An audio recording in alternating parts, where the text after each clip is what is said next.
यदि ये क्या हो गया? रितेश ही हो? अच्छा ठीक है। तो अब देखिए, अब हम लोग आज जो पढ़ेंगे वो पढ़ेंगे भाई फेजर डायग्राम और वेव डायग्राम। ये जो हमारी एसी साइकिलें हैं, ठीक है। ये वाला पंखा बंद करिए, तो ये वाला पंखा। आज तो ज़्यादा गर्मी लग नहीं रही ना, उसको चालू करिए, उसे चालू कर दीजिए। वो चालू है, ठीक है। कल वो वाला माइक आ जाएगा, ये वाला ना, तब फिर दिक्कत नहीं होगी। पंखा चलता रहेगा तभी कोई दिक्कत नहीं होगी, ठीक। ठीक है ना। अब जैसे कि रजिस्टिव लोड है भाई, हमारे पास क्या है, मान लीजिए रजिस्टिव लोड है, हमने उसमें वोल्टेज दिया, तो उस वोल्टेज से उस लोड में जो करंट जा रहा है उसका बिहेवियर कैसा होगा? क्या वो वोल्टेज के साथ ही चलेगा या वोल्टेज से पीछे चलेगा? ठीक है। अब इंडक्टिव लोड है या कैपेसिटिव लोड है, जब हम उसमें वोल्टेज की सप्लाई देंगे तो उसमें करंट का बिहेवियर क्या होगा? आज हम यही सब पढ़ने वाले हैं, ठीक है। अब देखिए भाई, सबसे पहले हेडिंग हम लिखेंगे यही फेजर ही। हाँ आइए, फेजर। ये फेजर होता क्या है, ठीक है ना। तो हमने देखा था जो हमारा एसी होता है, साइन वेव अल्टरनेटिंग करंट का, हमने कुछ इस तरह से देखा था भाई। ये यहाँ से 0 से स्टार्ट हुई थी या इससे चल के ऐसे गई थी, यही हमारी थी। हम बिल्कुल सिमेट्रिकल बनाएंगे, ऊपर नीचे बिल्कुल बराबर हो, ठीक है, ऐसे कुछ। अब इसी को हम वृत्त में भी देख सकते हैं, जो हमारी पॉजिटिव हाफ साइकिल और नेगेटिव हाफ साइकिल है।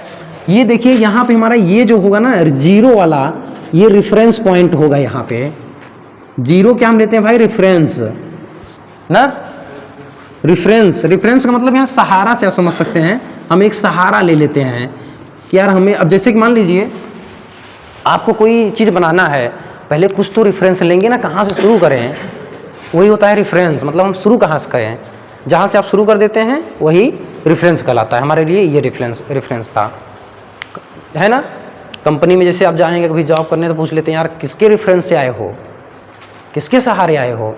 तो यहाँ पे जब हम वृत्त बनाएंगे या फेजर डायग्राम बनाएंगे, हम हमेशा ओमेगा टी को रेफरेंस मान के चलते हैं, और ओमेगा टी को हम ऐसा कंसीडर करेंगे कि ये 0 है भाई, क्योंकि ये 0 टाइम लाइन पे शो कर रहा है। हालांकि यहाँ सबका एंगल अलग अलग होता है, लेकिन हम जब फेजर डायग्राम बनाएंगे तो हम इस लाइन को समझेंगे कि ये 0 है, ठीक है। ओमेगा टी को क्या समझेंगे, 0 है। ये सब चीज़ें याद करके चलती है आप। और देखिए जो हमारी साइन वेव है, ये 0 से स्टार्ट होती है। कहाँ से भाई, ये 0 है, यही ना, ये 0 से ऐसे स्टार्ट होके जाती है, ठीक है। अब ये साइन वेव 0 कब स्टार्ट हो रही है, जब उसका एंगल ओमेगा टी है। ये जो हमारी साइन वेव है, ये 0 से कब स्टार्ट हुई, हमने यही पढ़ा था ना, जब ये भाई वोल्टेज हो या कोई करंट हो, ये हो इस तरह से, B max sine omega T. तो इतना आने का मतलब हम तुरंत समझेंगे कि भाई कि ये हमारा जो वेव है, ये हमारा जो वेव है ये 0 से स्टार्ट हो रहा है, ठीक है। ऐसा कहीं आएगा तुरंत आप यही समझेंगे। कहाँ से स्टार्ट हो रहा है, 0 से। ना तो यहाँ से स्टार्ट हो रहा है, ना तो यहाँ से स्टार्ट हो रहा है। ये कहाँ से स्टार्ट हो रहा है, 0 से, जब ओमेगा टी हो, ठीक है। देखिए अब हम इसको, ये वाली लाइन हम हमेशा रेफरेंस मानेंगे कि हमारी ये वाली जो लाइन है भाई, ये रेफरेंस हो गई। अब देखिए, अब यहाँ पे मैक्सिमम ये कब होगा भाई, जब ये 90 डिग्री पे होगा, ठीक है। क्या होगा, मैक्सिमम। और यहाँ पे देखिए 0 से स्टार्ट हुई, 0 से स्टार्ट हुई, तो हम यहाँ चलिए मान ले रहे हैं ये बिंदु है इसका, ठीक है। 0 पे जब हमने किया तो कहा ये भाई ये भी 0 वाली ही लाइन है, तो यहाँ पे है, ठीक है। अब देखिए इसको आप ऐसे एक लाइन बना दीजिए, ऐसे खींच लीजिए, ये हमारी रेफरेंस लाइन हो गई। अब इसी के सहायता से हम अपने फेजर को दिखाएंगे। हमारी रेफरेंस लाइन ये हो गई, ठीक है।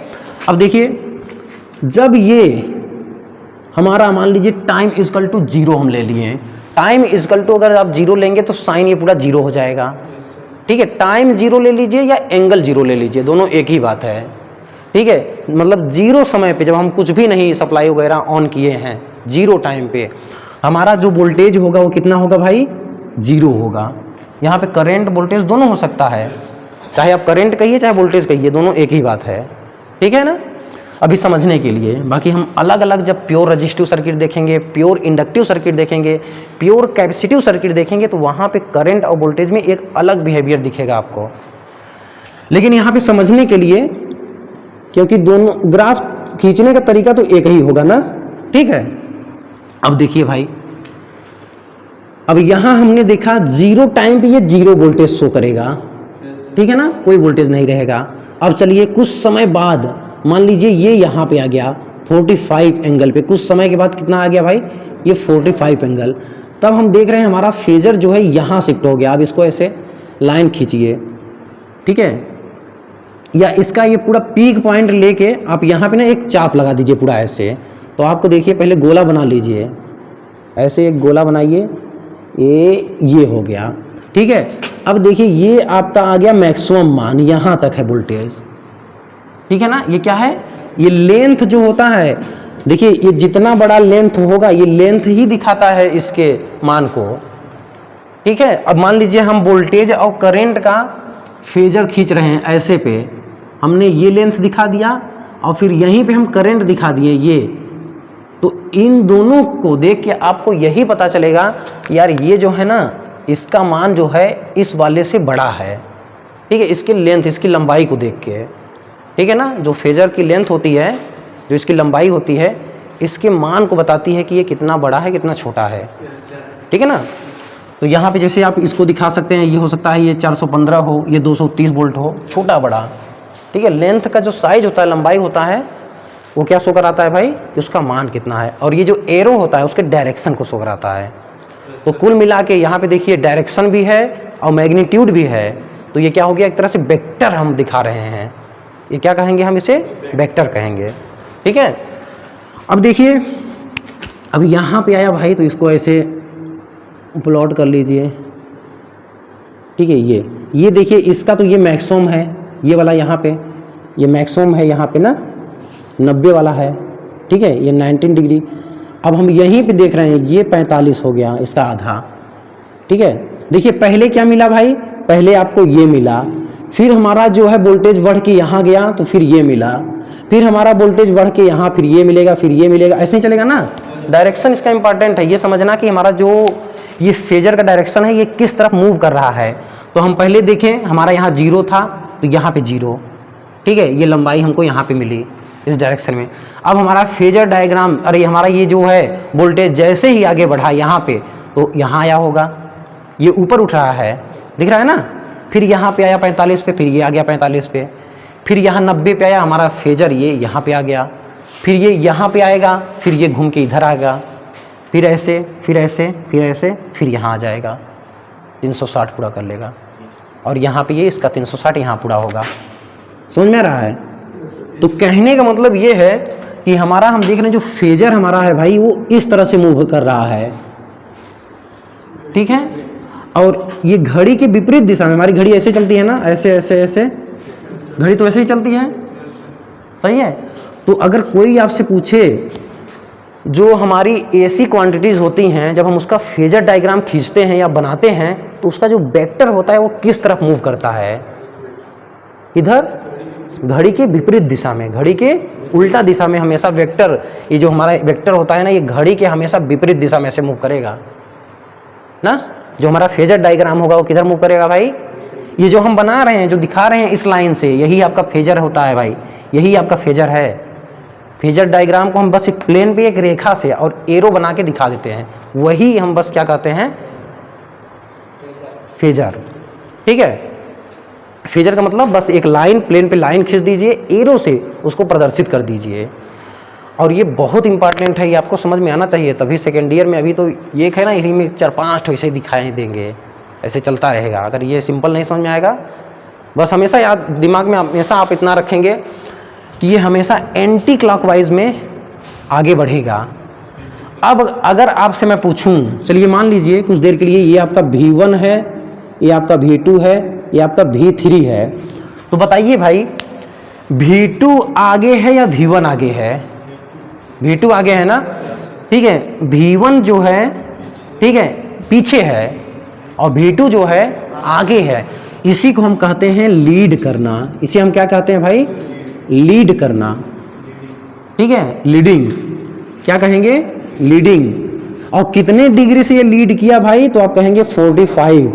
कितने डिग्री से आगे चल रहा है V2? 45 डिग्री से। कहने का मतलब ये है कि ये V1 जो है, ठीक है, सॉरी, ये V2 जो है जब अपने मैक्सिमम मान पे यहाँ पहुँच रहा है, ध्यान दीजिए इस चीज़ को समझिए, ये आगे जा रहा है। इतना समझ में आया? लीड मतलब आगे जाना। कहते हैं ना, ये जो है नेता इतने वोट से लीड कर गए, मतलब इतने वोट से आगे चले गए। अब देखिए, ये लीड करने का मतलब यहाँ पे समझ लीजिए आप लोग। अब ये जो V2 है वोल्टेज, जब भी अपने मैक्सिमम मान पे पहुँचेगा उससे 45 डिग्री लेट, 45 डिग्री बाद V2 पहुँचेगा वहाँ पे। ठीक है ना? ये हमारा डिग्री पे चलता है ना, जैसे कि 45 डिग्री पे यहाँ आ गया, ये 90 डिग्री पे यहाँ आ गया। ठीक है, तो ये V2 मान लीजिए अपने मैक्सिमम मान पे यहाँ पहुँचा, तो उससे कितना पीछे रहेगा? 45 डिग्री पीछे रहेगा। ठीक है, 45 डिग्री पीछे रहेगा वो, 45 डिग्री बाद वो पहुँचेगा। इसमें डाउट नहीं होना चाहिए। हमने आपको पहले ही क्लास में बताया कि हम यहाँ पे समय ना कह के हम हमेशा डिग्री में बात करेंगे। इतना डिग्री से ये रह गया, इतना डिग्री से पीछे हो गया, इतना डिग्री से आगे हो गया। यहाँ मतलब आप समय भी कह सकते हैं कि यार हो सकता है ये 2 मिनट पीछे हो गया, लेकिन यहाँ पे जब हम AC क्वांटिटीज़ को पढ़ते हैं तो डिग्री में हम बात करते हैं। ठीक है, कि इतना डिग्री ये चल लिया, इतना डिग्री ये गया। ठीक है, तो यहाँ हमेशा हम यही चीज़ देखेंगे। तो यहाँ पे आपको लीडिंग का मतलब समझ में आया होगा ना। ठीक है, तो देखिए अब ये फेजर होता क्या है भाई? तो यहाँ पे देख लीजिए, अब ये जब आगे बढ़ेगा तो ये किस वेग से बढ़ेगा? ये वृत्त पे चल रहा है, वृत्ताकार मार्ग पे चल रहा है, तो हम इसे कहते हैं कोणीय वेग। क्या कहेंगे भाई? कोणीय वेग से। ठीक है, कौन सा वेग होगा? कोणीय वेग, एंगुलर वेलोसिटी। और ये कोणीय वेग कैसा होगा भाई? कांस्टेंट टाइप का। कैसा होगा? स्थिर। इसकी वेलोसिटी क्या होगी? स्थिर होगी। हमारी जो अल्टरनेटिंग करंट होती हैं या वोल्टेज होता है वो भाई एक मतलब ऐसा तो नहीं है कि हो सकता है इतना रेडियन पर सेकेंड, 2 रेडियन पर सेकेंड, 3 रेडियन पर सेकेंड। जो हमारी करंट होगी उसका चाल तो स्थिर होगा ना, बदलेगा नहीं चाल उसका। जितना स्टार्ट होगा शुरू से उतना अंत तक ऐसे चलता रहेगा एक समान चाल से। ठीक है, प्रत्यावर्ती राशियों की एक निश्चित लंबाई की रेखा, लिखिए, प्रत्यावर्ती राशियों की एक निश्चित लंबाई की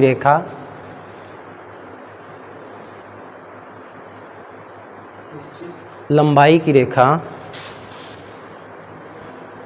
जब कांस्टेंट कोणीय वेग से, कांस्टेंट मतलब स्थिर कोणीय वेग से, जब स्थिर कोणीय वेग से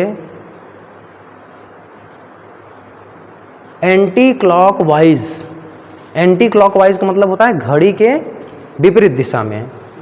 एंटी क्लॉकवाइज मतलब घड़ी के विपरीत दिशा में, कोष्टक में लिख लीजिएगा। और इसी को हम कहते हैं काउंटर क्लॉकवाइज। कभी कभी आपको मिल जाएगा काउंटर क्लॉकवाइज ना। काउंटर क्लॉकवाइज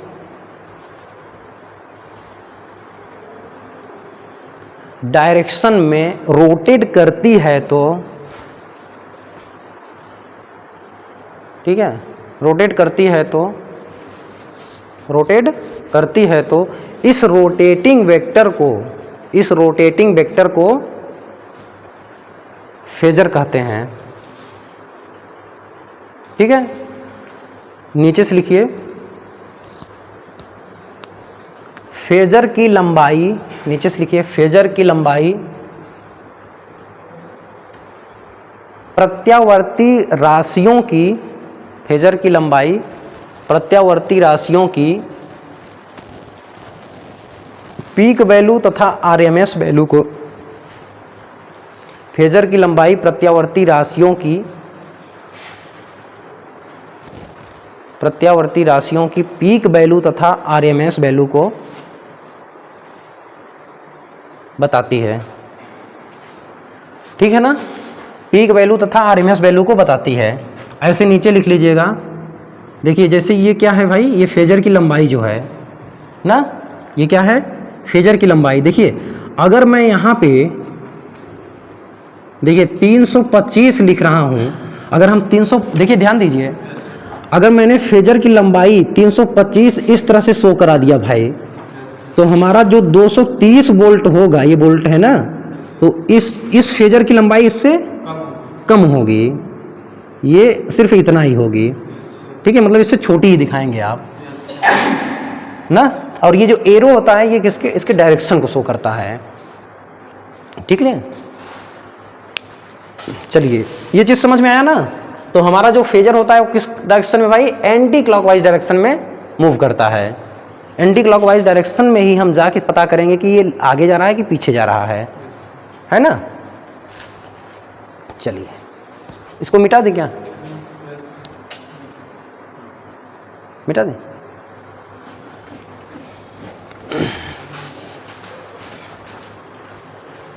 अब हेडिंग डालिए आप लोग, सेम फेज समान कला। हेडिंग डालिए, सेम फेज समान कला। क्या है भाई? समान कला, कला समान है, इसे हम कहेंगे सेम फेज।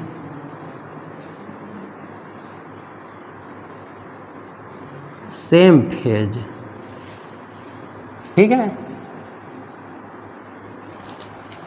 चलिए देखिए सेम फेज का मतलब क्या है, पहले एक प्रैक्टिकल एग्जांपल समझिए आप लोग। मतलब कला सेम फेज, समान कला, मतलब इनकी जो कलाएं होंगी क्या होंगी, समान होंगी। जैसे कि मान लीजिए आपके पास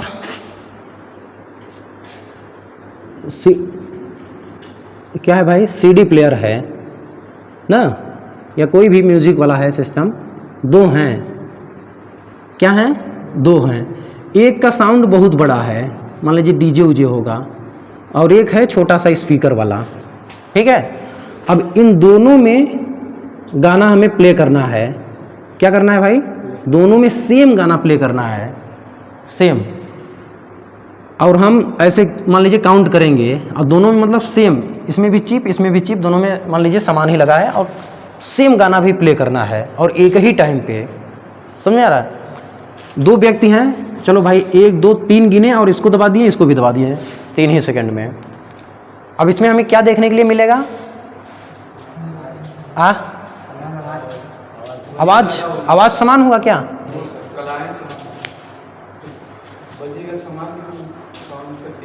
हाँ, हो सकता है इसका जो है भाई एम्पलीट्यूड, इसकी जो है क्या हो सकता है, पिच, इसका जो है लाउड बहुत ज़्यादा हो।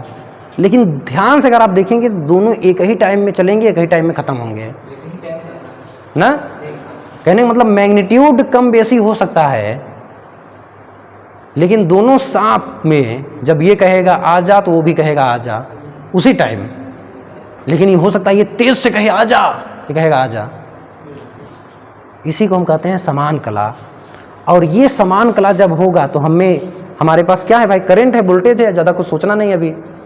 फिर करंट वोल्टेज में गुणा कर देंगे, वही पावर बन जाता है। करंट वोल्टेज में जब हम गुणा कर देंगे क्या बन जाएगा, पावर बन जाएगा, ठीक है ना। तो अगर हम जब भी तुलना करेंगे यार ये लैगिंग लीडिंग, तो उसमें क्या देखने के लिए मिलेगा आपको, करंट और वोल्टेज।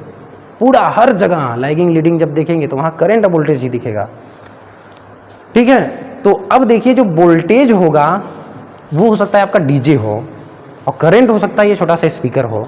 लेकिन यहाँ पे लिखा है समान कला, तो इसका मतलब ये हुआ कि भाई जिस टाइम करंट शुरू होगा उसी टाइम वोल्टेज। अब वोल्टेज जो है डीजे वाला है। क्यों डीजे वाला है? क्योंकि जब हम वोल्टेज में रेजिस्टेंस का भाग देते हैं तब वो करंट आता है ओम के नियम से। तो भाई वोल्टेज में हम किसी का भाग देके अगर प्राप्त कर रहे हैं तो इसका मतलब वो छोटा ही होगा ना।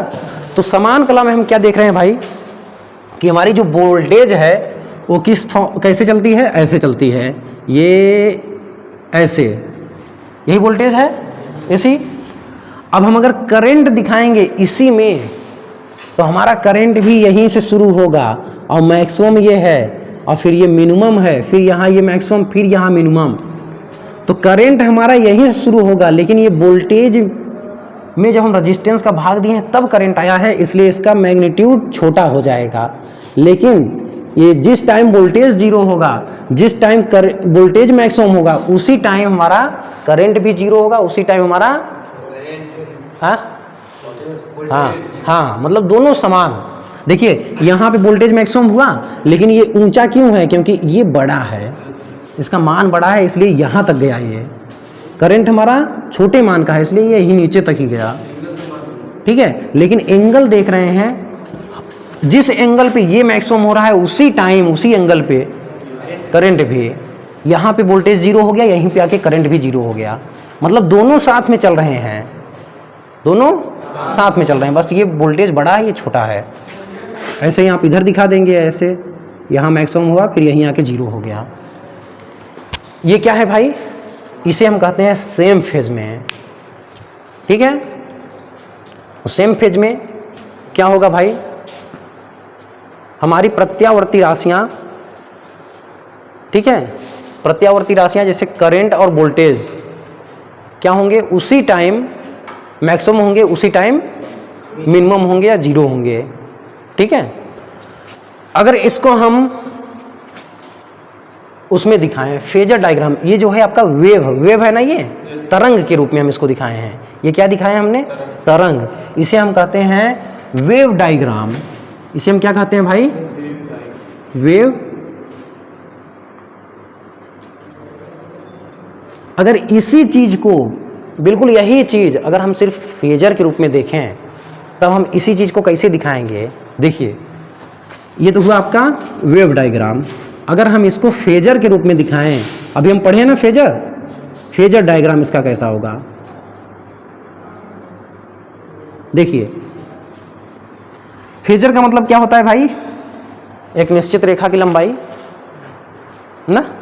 देखिए मान लीजिए हमने रेफरेंस ले लिया ये वोल्टेज को।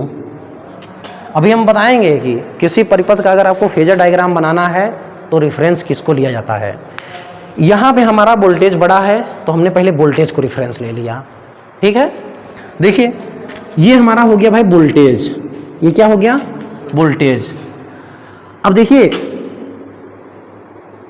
अब वोल्टेज और करंट हमारा क्या है भाई? सेम फेज में है। वोल्टेज और करंट क्या है? सेम फेज में है। तो कहने का मतलब वोल्टेज और करंट के बीच का जो एंगल है वो कितना होगा? जीरो होगा। वोल्टेज और करंट के बीच का एंगल कितना होगा? जीरो। अभी आपको लग रहा होगा यार जीरो कहाँ है, यहाँ पे ऐसे देखेंगे यार यहाँ तो कुछ एंगल पे बना रहा है, लेकिन स्टार्ट देखिए वहीं तो हो रहा है। अगर मान लीजिए जैसे करंट और वोल्टेज का वैल्यू बराबर होता तब तो आपको एकदम स्पष्ट रूप से दिखता कि यार ये ना इसी के ऊपर से इससे जा रहा है। अगर मान लीजिए ऐसा कुछ कंडीशन हो कि जितना मान का वोल्टेज है उतने ही मान का करंट है, तब आपको क्या देखने के लिए मिलता? तो ये जो करंट की ये नीचे से यहाँ करंट जा रहा है, नीचे से जा रहा है ना करंट, तो आपको देखने के लिए मिलता करंट इसी के ऊपर से चढ़ के ऐसे जा रहा है ना। लेकिन ऐसे भी आप देखेंगे ये यहाँ मत देखिए, यहाँ पे गैप है, ये गैप से नहीं मतलब है। आप देखिए जिस एंगल पे ये स्टार्ट हो रहा है, जिस एंगल पे ये मैक्सिमम हो रहा है, उसी एंगल पे हमारा करंट भी हो रहा है स्टार्ट, उसी एंगल पे हमारा करंट भी मैक्सिमम हो रहा है, और उसी एंगल पे हमारा वोल्टेज भी जीरो हो रहा है। तो इसका मतलब क्या हुआ? हमारे करंट और वोल्टेज का एंगल क्या है? समान है। करंट और वोल्टेज का एंगल क्या है? समान है ना, समान। तो हम अगर हमारा वोल्टेज का एंगल ये है, लाइन से दिखा रहे हैं हम यहाँ पे, तो हम करंट को भी इसी पे दिखा देंगे ऐसे।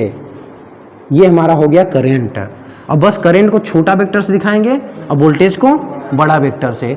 ये है हमारा भाई करंट, ठीक है। ये होता है फेजर डायग्राम को रिप्रेजेंट करने का तरीका। अगर कहीं भी ऐसा फेजर डायग्राम मिल गया, देखिए इससे भी आप समझ सकते हैं सेम फेज में, और ये मिला तो इससे भी समझ जाएंगे क्या है? सेम फेज में है। समझ में आया बात?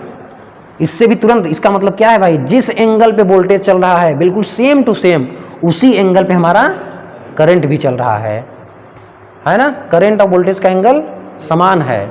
इसका मतलब अच्छा है, करंट और वोल्टेज सेम फेज में होंगे कब? अभी हम प्योर रेजिस्टिव सर्किट जब देखेंगे ना तो वहाँ बिल्कुल ऐसे ही मिलेगा आपको, वहाँ पे जो सेम फेज होगा बिल्कुल ऐसे ही मिलेगा।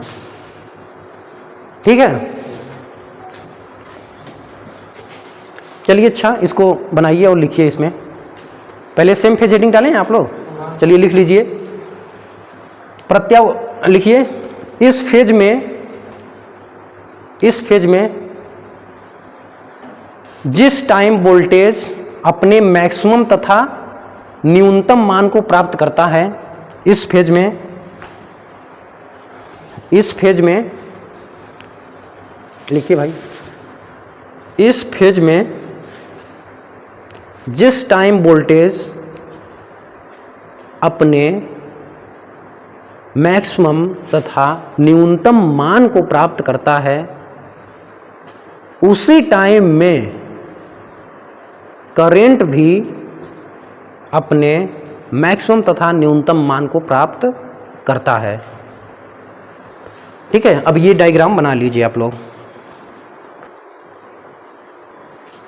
तो यहाँ पे ये चीज़ समझ में आया ना, जब भी कभी भी ऐसा रहेगा इसका मतलब करंट और वोल्टेज के बीच कोई भी, मतलब करंट और वोल्टेज क्या है भाई, सेम एंगल पे हैं।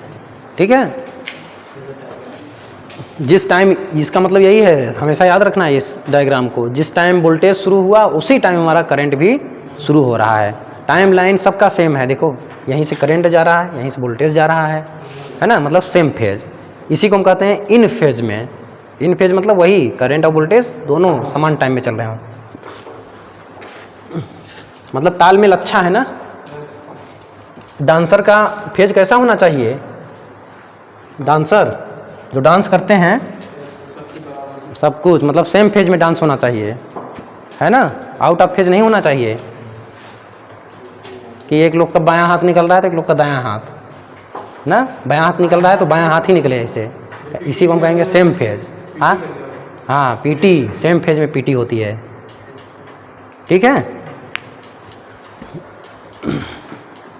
मतलब एक के प्रति दूसरे का बिहेवियर क्या है ये कौन बताता है? फेज बताता है। ठीक, अब हम लिखेंगे लैगिंग। अब हम क्या लिखेंगे भाई? Lagging phase. लैगिंग फेज क्या लिखेंगे? लैगिंग मतलब पश्चगामी, पश्च मतलब पीछे, पश्च मतलब पीछे, पश्चगामी, इसे हम कहते हैं इंग्लिश में लैगिंग। लैगिंग फेज, पश्चगामी कला, लैगिंग फेज। ठीक है, देखिए भाई साहब यहाँ पे देखिए आप लोग, लैगिंग फेज का मतलब क्या है? देखिए अब हमारा यहाँ पे हम क्या पढ़े थे भाई, हमारा जो वेक्टर होता है किस डायरेक्शन में मूव कर रहा होता है? हाँ, ये मान लीजिए आपका हो गया वोल्टेज, ये हो गया करंट। ठीक है, ये मान लीजिए थीटा हम ले लिए,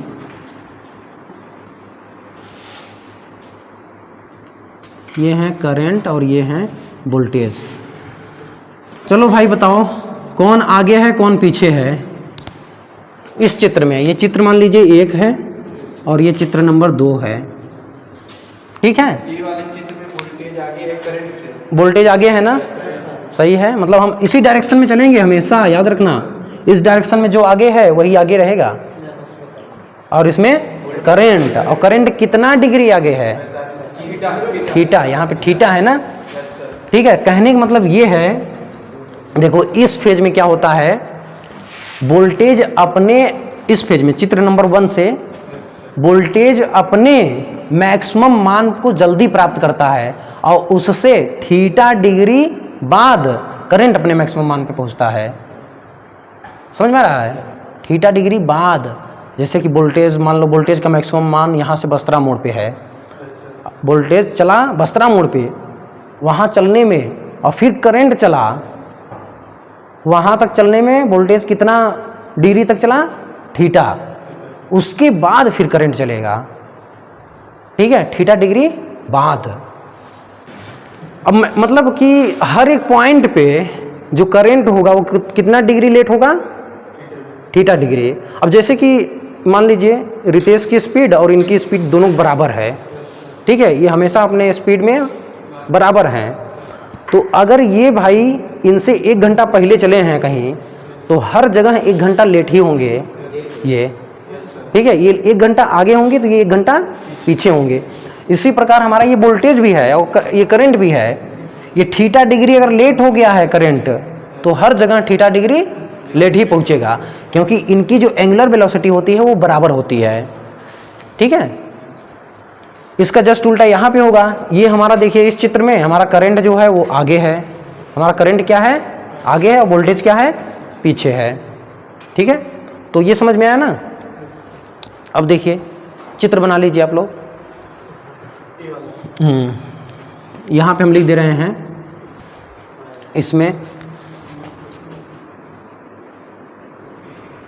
इसमें करंट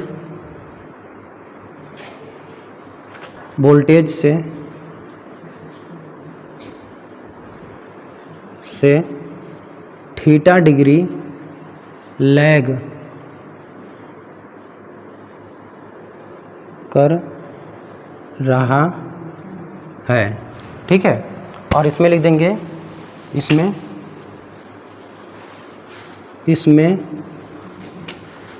ठीक है वोल्टेज करंट से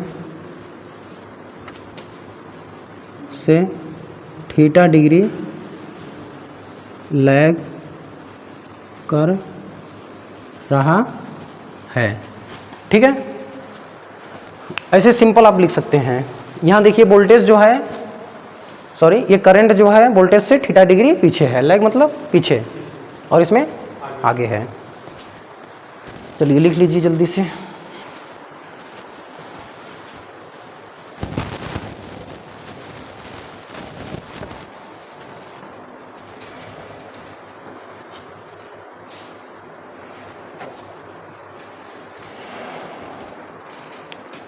ठीक, अब नेक्स्ट है अग्रगामी।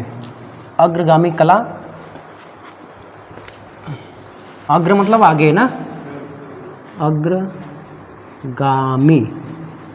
अग्रगामी कला, इसे हम कहते हैं भाई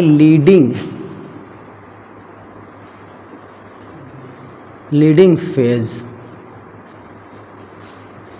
इस फेज में क्या होगा भाई, करंट या वोल्टेज कुछ डिग्री आगे चलेगा। ठीक है,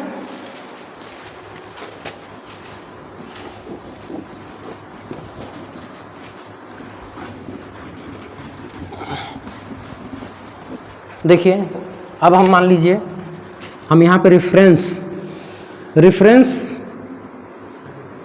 लेने का तरीका भी बता देंगे। यहाँ पे देखिए वोल्टेज को हमने रेफरेंस लिया, रेफरेंस मतलब पहला जो आपने प्लॉट बनाया ना, तो हमने यहाँ पे वोल्टेज को रेफरेंस लेके करंट को दिखा दिया। अब देखिए करंट हम मान ले रहे हैं थीटा डिग्री। अब ऐसे पता नहीं है कितना डिग्री है, तो हमने मान लिया थीटा डिग्री। ये क्या है भाई, करंट जो है वोल्टेज से कितना डिग्री आगे है, थीटा डिग्री आगे है। ये हमारा चित्र नंबर 1 है। और या तो ये भी हो सकता है कि कुछ कंडीशन ऐसा है कि वोल्टेज आगे चला जाए भाई, तब यहाँ करंट रेफरेंस हो जाएगा, ये वोल्टेज हो जाएगा, और ये थीटा डिग्री। ठीक है, लिख लीजिए इसी में, इस चित्र में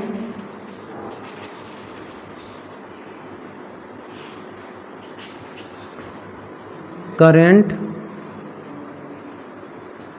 वोल्टेज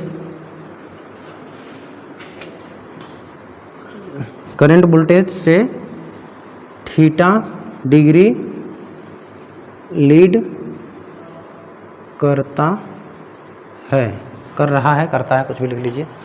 इस चित्र में इसमें वोल्टेज करंट से थीटा डिग्री लीड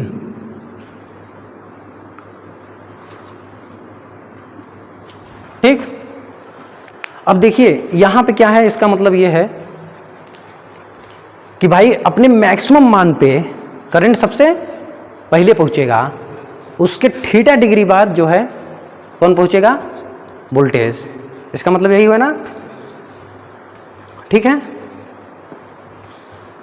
और ये जो हमने दिखाया है भाई, ये है क्या, ये फेजर डायग्राम है। ये क्या है, फेजर डायग्राम। अभी इसका हम वेव डायग्राम भी देखेंगे, लेकिन वेव डायग्राम जब हम वहाँ पढ़ने लगेंगे ना, pure resistive circuit, pure inductive circuit, तो वहाँ पे हम इसे इन डिटेल्स में अच्छे से देखेंगे,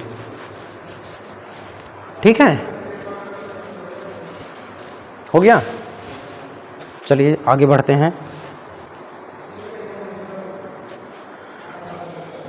अब हेडिंग डालिए।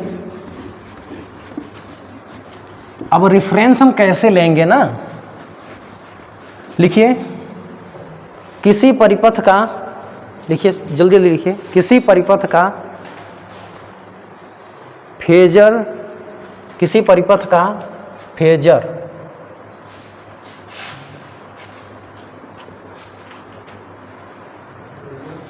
फेजर डायग्राम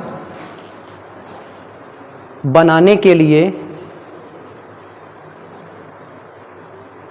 फेजर डायग्राम बनाने के लिए रिफरेंस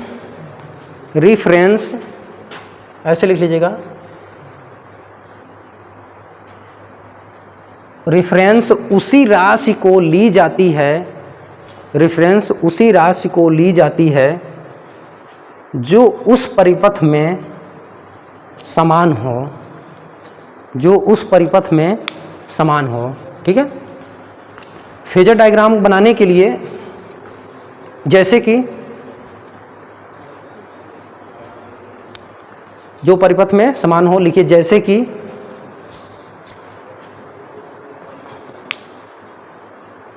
समांतर में वोल्टेज को लेते हैं, समांतर में वोल्टेज को लेते हैं, क्योंकि आप सभी लोग पढ़े हैं ना बेसिक में, समांतर में वोल्टेज समान होता है। समांतर में वोल्टेज को लेते हैं तथा श्रेणी परिपथ में धारा समान होती है, श्रेणी परिपथ में धारा को लेते हैं। श्रेणी परिपथ में किसको लेते हैं भाई, धारा को। तथा ट्रांसफार्मर के केस में लिख लीजिए, तथा ट्रांसफार्मर के केस में फ्लक्स को लेते हैं। जो मैग्नेटिक फ्लक्स होता है ट्रांसफार्मर में, वो वहाँ पे कांस्टेंट होता है, ठीक है।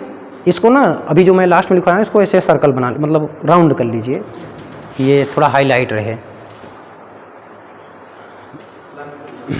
ठीक है ना।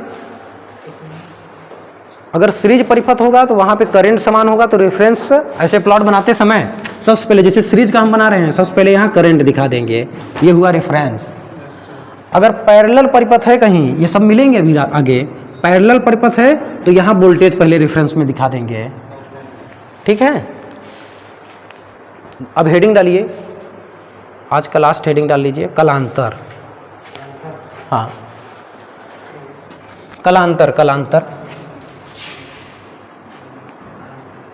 कलांतर मतलब कला में अंतर है। इसे हम क्या कहते हैं भाई, फेज डिफरेंस, फेज डिफरेंस।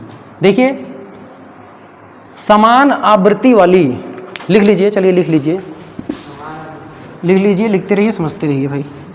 लिखिए समान आवृत्ति वाली, क्या हुआ आशीष आशीष भी दुखी है, स्कॉलरशिप नहीं आया, आया अरे भरे ही नहीं। समान आवृत्ति वाली ज्यावक्रीय राशियों के, समान आवृत्ति वाली ज्यावक्रीय राशियों के कोणीय अंतर को कलांतर कहते हैं। देखिए कोणीय अंतर को क्या कहते हैं भाई, कलांतर कहते हैं। जैसे मान लीजिए आपके पास एक V1 है, इसका हमने V max sin omega T ले लिया। और ये हमारी दूसरी राशि है भाई ज्यावक्रीय, दूसरी राशि v2 है और हमने इसको v max sine omega T. देखिए दोनों का हम देख रहे हैं फ्रीक्वेंसी समान है, ठीक है, दोनों मतलब समान राशियाँ दिख रही हैं ना, जो ये है वही ये है ना। और यहाँ पे हम मान लीजिए +5 लिख दे रहे हैं, +5 क्या हमने दिखाया भाई, +5, ठीक है। देखिए अब यहाँ पे देखिए क्या है, हमें निकालना है फेज डिफरेंस, मतलब इनके कोणों का अंतर क्या कहलाता है भाई, फेज डिफरेंस। तो बड़ा वाला कोण ये है, ओमेगा टी +5 है, मतलब ये बड़ा कोण है, तो घटा दीजिए omega T +5 minus omega T दूसरे वाले में से, इसमें से इसको घटा दीजिए, ओमेगा टी कट गया, फेज डिफरेंस कितना आया, 5 आया। यही है क्या, फेज डिफरेंस, ठीक है। टाइम हो गया क्या, छोड़ा जाए